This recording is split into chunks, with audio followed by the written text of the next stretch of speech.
Well, Ann Coulter, best-selling author and great columnist. Now, she's got a new book out called Resistance is Futile. This would be a great Christmas present. Obviously, a Trump lover would love it. But even for a Democrat, even for a Trump hater, get him this book. It's pretty instructional. You can go to Amazon or you go to AnnCoulter.com. You can get her new column there and follow her on Twitter. Ann Coulter, how you doing? Fantastic. How are you, Mark Simone? Great. When you were watching the funeral coverage and they were all praising George H.W. Bush, didn't you think back on how they always said, well, he's just a one-term president. He was one-term because these same media guys destroyed him, called him every name in the world, and chased him out of office. Well, I would say there was one other reason he was one term. Yeah. Though that's very sweet of you. Right after he died, we're supposed to be nice about these things because he didn't keep his central campaign promise, Mark Simone. Kind of an important lesson for our current president. And the interesting thing is, I wrote about his not keeping his central campaign promise soon after Trump was elected, and he started picking his not transition staff, but during the transition, picking his White House staff. And it was quite clear at that point that he was not picking people who agreed with the MAGA agenda. So I warned Trump, don't be like Bush. What was interesting about Bush betraying his central campaign promise, which many of you may not remember, was that it was "read my lips, no new taxes." That was in his convention speech. It was his most famous line, and the reason it was famous was because people, had worried about this with George Bush. But the way it was delivered in his speech, he anticipated exactly how he would be led by the Democrats and the media into breaking his promise not to raise taxes. He said, they're going to come at me and say, Mr. President, you have to raise taxes. We have to do it. The deficit's going to go up. We need the money for this, that, and the other thing. And I'll say no new taxes. And then they'll come at me again and say, we've got to raise taxes. Please, Mr. President, and I'll say no new taxes. And they'll come at me again. And I'll say, read my lips, no new taxes. Okay, now let's contrast that with Trump's behavior. First spending bill right out of the chute prohibits him from spending any money on the border wall. And what did he do? Sign it and go to Mar-a-Lago. All right, but listen. You're so going to want to start talking to me about something else. I'm just telling you, it's not like you're taking over a little hardware store. You're taking over the whole government, the whole Yeah, that's swamp. why it's fantastic that he staffed up his administration with, his liberal Democratic kids and never Trumpers. But I thought you were going to ask me, and I have an answer for this too. When you were watching the coverage of George Bush's funeral, what were you thinking? I was thinking, I can't wait for them to get back to Russia. Oh, my gosh, this was boring. And as you may have seen my suggestion on Twitter, now that, as long as the funerals of former presidents / John McCain are now month-long affairs, I want to roll the Carter and Clinton funeral into one day. Saturday would be great. Oh, I felt bad for Jimmy Carter. Look where they sat him. He was practically in the parking lot there. He was like in the aisle, like behind the pillar. Yes, you're avoiding the main problem with where poor Jimmy Carter sat, next to Hillary. That's really screwing the guy. Well, that's true. Now, did you think they said Hillary? She wouldn't turn to look at Trump. She wouldn't, but she didn't turn to look at anybody. I thought she looked heavily medicated. She always does. How about that coughing fit she had a few weeks ago? I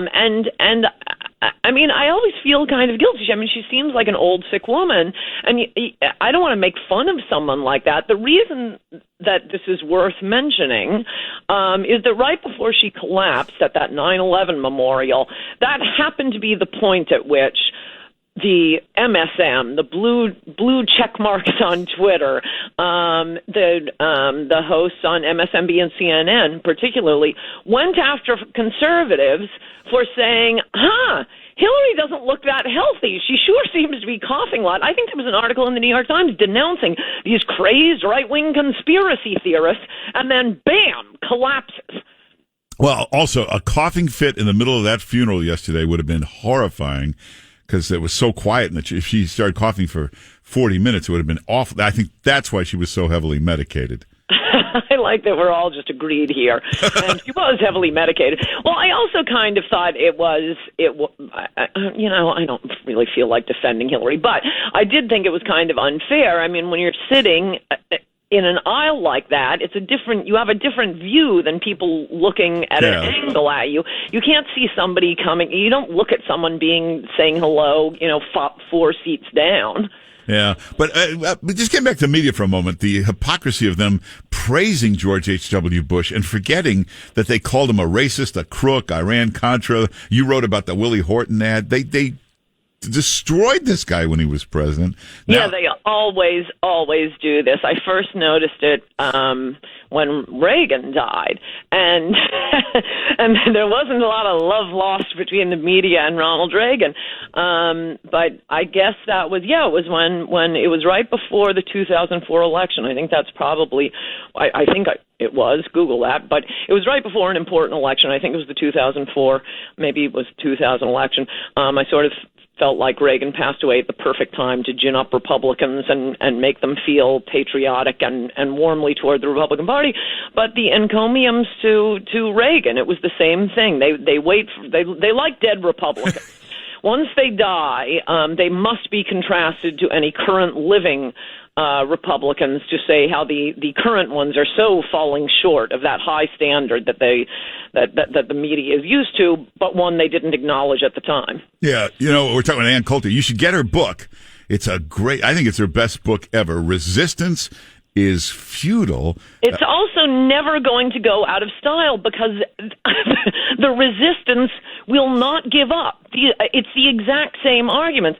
Every once in a while I spring my one episode TV show ideas on you. I really don't want a TV show. I think you lose a point of your IQ for every day you have a TV show. But people are always asking me, so I've come up with, one episode ideas. So my new one episode idea is I would play I'll give it the full show. I guess we'd have to do that before the show began. Of a Rachel Maddow show, say from last night, and the contestants would have to guess not the date, not the precise date, not even the precise month, but the year that show played.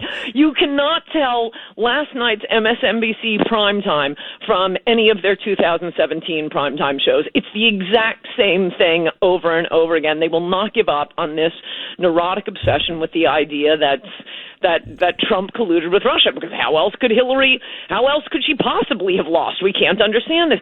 And this Flynn